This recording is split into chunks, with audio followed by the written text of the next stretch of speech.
টাকা দেনমোহরে মহিলা মাদ্রাসায় বিয়ে করে সবাইকে চমকে দিলেন ছোট পর্দার জনপ্রিয় অভিনেত্রী রুকাইয়া জাহান চমক।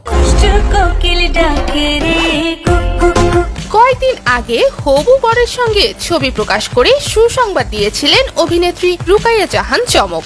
সে সময় তিনি ইঙ্গিত দিয়েছিলেন শিগগিরই তাদের বিয়ের আনুষ্ঠানিকতা হবে।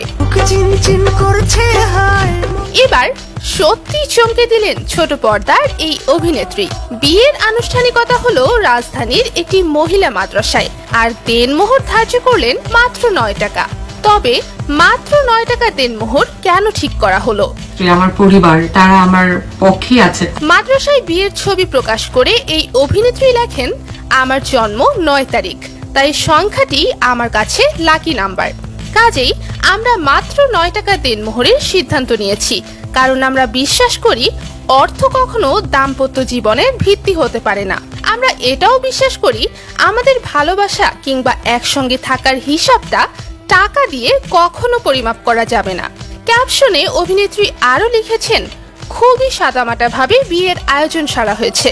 কয়েকজন আন্তরিক সুখী মানুষদের নিয়েই এই আয়োজন।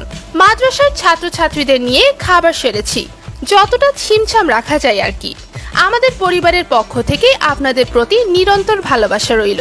তো ভিউয়ার্স, রুকাইয়া জাহান চমকের মসজিদে বিয়ে করার সিদ্ধান্ত ও দেনমোহর মাত্র 9 টাকা রাখার বিষয়টি আপনার কেমন লেগেছে তা অবশ্যই কমেন্ট করে জানাতে ভুলবেন না।